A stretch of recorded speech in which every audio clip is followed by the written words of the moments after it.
여러분 안녕하십니까? 뉴스투데이 제주입니다. 제주도가 새해 예산 가운데 도의회에서 증액되거나 신규 편성된 예산의 집행을 유보한다는 방침을 세웠습니다. 도의회가 의결권을 무시하는 처사라며 반발하자 적법하게 의결된 예산은 모두 집행하겠다며 한 발 물러섰습니다. 오승철 기자가 보도합니다.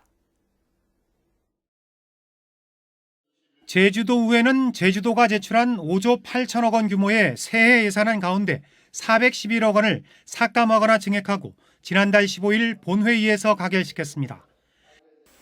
원희룡 도지사께서는 2021년도 제주특별자치도 예산안과 관련하여 도의회에서 증액한 부분과 새로운 비용 항목을 설치한 부분에 대하여 동의 여부를 자리에서 말씀해 주시기 바랍니다. 동의합니다. 그런데 제주도는 예산 편성 시스템인 2호조에 올라있지 않은 의회에서 신규 편성하거나 증액된 사업 등의 예산 배정을 유보한다는 내용의 공문을 1월 4일자로 모든 부서에 보냈습니다. 대상은 1,100여 개 사업에 예산 126억 원에 이릅니다. 이에 앞서 예산부서 팀장이 의회의 과도한 예산 증액과 신규 편성을 비판하는 내용의 글을 도청 내부 통신망에 올리기도 했습니다. 도의회는 도지사가 동의했음에도 불구하고 예산 배정을 유보하는 건 의회의 의결권을 무시하는 처사라며 반발했습니다. 하지만 지역구 예산과 선심성 예산을 무더기로 증액하거나 신규 편성했다는 비판에서 자유롭지 못한 게 사실입니다.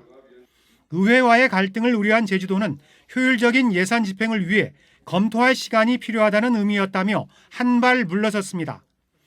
이 사업을 언제 추진하면 좋은지, 얼마면 더 적정하게 효율적으로 하면 좋은지에 대한 검토가 안 된 사업이기 때문에 그 검토할 시간이 필요하다. 이번엔 양측이 정면 대결은 피했습니다.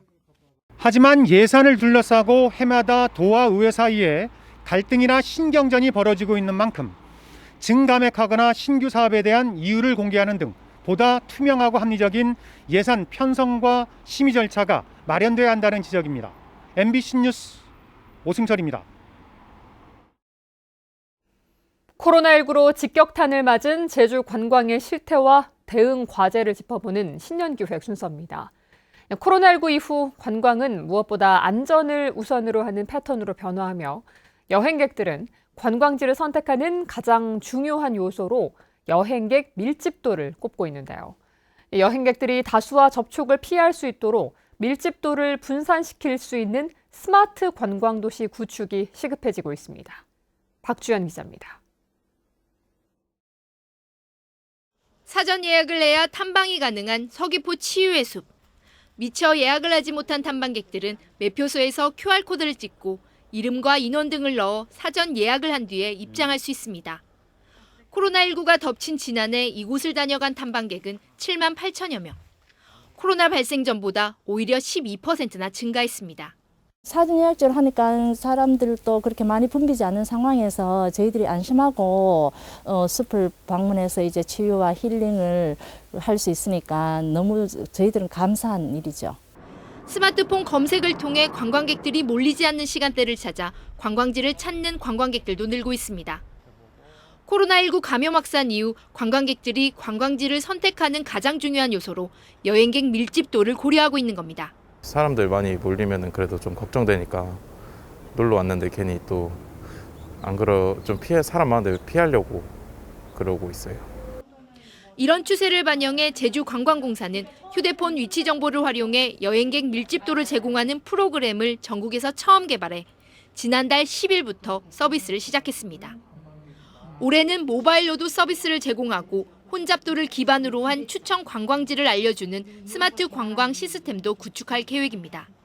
이 스마트 관광을 고도화하는 데에는 굉장히 중요한 게 데이터입니다. 데이터를 얼마나 많이 그리고 굉장히 세밀한 데이터를 가지고 있는가가 굉장히 중요하게 되는데요. 데이터를 어떻게 저희가 구축을 할 건지에 대한 부분은 굉장히 많이 신경 쓰고 있어요. 하지만 스마트 관광 인프라를 구축하기 위한 제주도의 관련 예산은 16억 8천만 원. 인천시가 한국관광공사와 함께 추진하는 스마트 관광 서비스 개발 사업 예산의 20%에 불과합니다. 또 관광정보 수집과 모바일 결제 시스템 개발 등 구체적인 서비스 체계 구축은 아직 계획조차 마련되지 않은 상황입니다. 감염병 시대이긴 하지만 제주도가 또 관광을 포기하고 살 수는 없거든요. 지금은 오지 못하지만 다음번에 꼭 올 수 있는 잠재시장을 개척한다는 의미에서도 스마트 관광이 아주 유용하게 활용될 수 있는 파트입니다. 코로나19로 비대면 관광, 언택트 관광이 대세로 부상하면서 스마트 관광도시 구축을 위한 관광 정책의 변화가 시급해졌습니다. MBC 뉴스 박주연입니다. 물속에서 인양된 32 명민호 선체 뒷부분인 선미에 대한 정밀 감식이 진행됐습니다. 이 기상 악화로 나머지 실종자 4명을 찾기 위한 수중 수색 작업은 다시 중단된 가운데 사고 전 조업 가능성은 낮은 것으로 파악되고 있습니다. 김항석 기자입니다. 제주항 방파제와 충돌한 32 명민호의 선미 부분. 감식반 요원들이 선체에 올라가 감식을 벌입니다. 선체는 종이장처럼 찢어져 원래 형태를 알아보기 힘들 정도. 사고 당시 선원들이 모여 있었던 것으로 추정되는 선미 쪽 선실 부분은 완전히 사라진 상태입니다. 선체 감식은 해경과학수사대와 국립과학수사연구원 등 5개 기관 합동으로 진행됐습니다. 전반적으로 그 사고 원인에 대해서 충돌 흔이나 그다음에 화재 흔이나 그런 것들이 있는지 여부를 중점적으로 해서 저희들이 사고 원인을 규명하고자.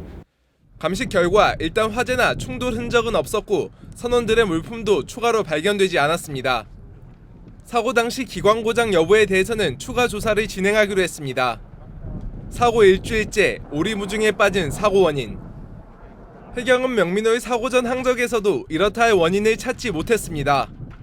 32 명민호는 지난달 22일 성산항을 출항해 우도 동쪽 해상에서 조업한 뒤 29일 성산항에 돌아와 잡은 고기를 하적했고 이후 풍랑특보가 내려지기 30분 전인 오후 4시 성산항을 출발해 선적지인 한림항으로 향하다 오후 7시 40분쯤 제주항 북서쪽 2.6km 해상에서 전복됐습니다.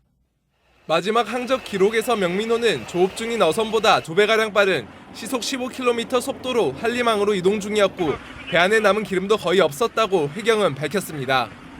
조업 안 한 이유가 아까 팔레지 군호트로 계속 목적 항해를 하고 있었기 때문에 그리고 양만기로 다 구물 걷어져 있는 그런 상태였고.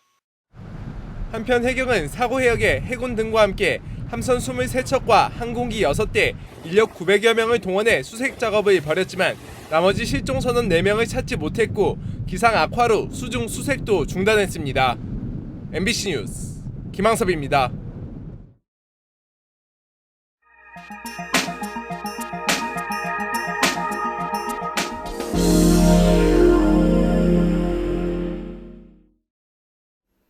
코로나19 사태가 장기화되면서 지역화폐가 뜨고 비대면 상거래가 일상으로 자리 잡는 등 경제활동의 모습도 크게 달라졌는데요.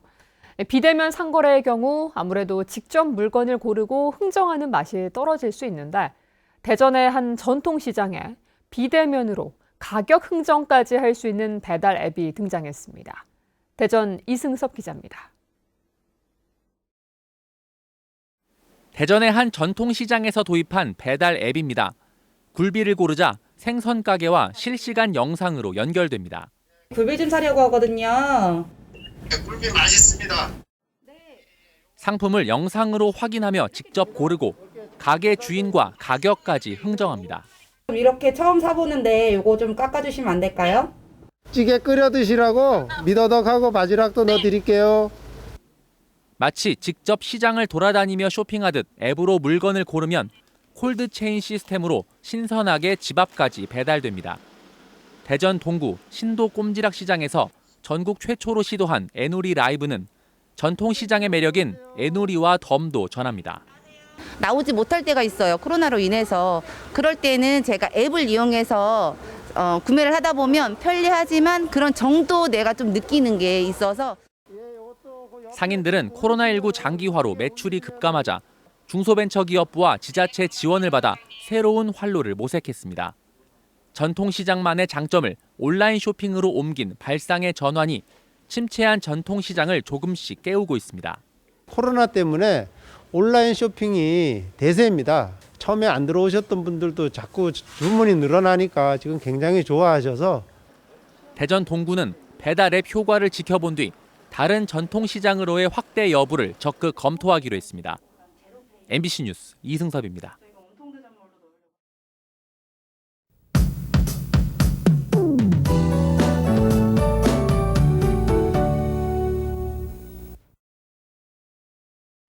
오늘부터 북극발 한파의 영향을 받습니다. 현재 위성으로 본 하늘 모습을 보시면 차가운 공기가 상대적으로 따뜻한 바다 위를 지나면서 이렇게 서해상에 구름대가 만들어졌습니다. 이 영향으로 현재 일부 해안 지역에는 빗방울이, 중산간에는 눈이 내리고 있는데요. 오전까지 이어지겠습니다. 아침 출근길 안전하게 이동하시기 바랍니다. 눈은 오늘 밤부터 다시 시작됩니다. 기압골의 영향으로 밤부터 내일 새벽 사이에 비 또는 눈이 예상되고 내일 아침 출근길에는 많은 눈이 예상됩니다. 이 눈은 강한 한기가 내려오는 내일부터 주말까지 강약을 반복하면서 길게 이어지겠습니다. 현재 산지에는 대설 예비특보가 발표된 가운데 일단 금요일까지 중산간 이상에는 최고 30cm, 산지에는 50cm 이상의 폭설이 예상되고 동부에도 15cm가 넘는 눈이 예상됩니다. 월동장구를 갖추고 이동하셔야겠습니다. 다음은 자세한 지역별 날씨입니다. 북극 한기의 영향으로 어제보다 5도가량 뚝 떨어졌습니다. 현재 기온 북부와 서부, 남부가 3도를 보이고 있습니다. 낮 최고 기온은 북부와 서부 6도, 동부는 5도로 낮에도 춥겠습니다. 오늘 도서 지역은 대체로 흐리겠고 밤부터 눈이 내리겠습니다. 해상에도 눈비가 내리겠는데요. 밤부터 제주도 전해상과 남해서부 서쪽 해상에는 바람까지 강해지면서 물결이 최고 5m로 매우 높게 일겠습니다. 해상 활동하시는 분들은 기상 상황에 주목하시기 바랍니다. 현재 제주공항에는 진눈깨비가 날리고 있습니다. 내일은 강풍과 적설로 인해 하늘길에 차질이 예상되는데요. 오늘과 내일 항공편 이용객들은 운항 정보를 확인하시기 바랍니다. 찬바람이 강해지면서 내일 아침 기온 영하로 떨어지겠고요. 금요일에는 이번 추위의 절정이 예상됩니다. 옷차림 따뜻하게 하시기 바랍니다. 날씨였습니다. 강추위와 함께 많은 눈이 내릴 것이란 예보에 따라 대중교통 비상 대응 체계가 가동됩니다.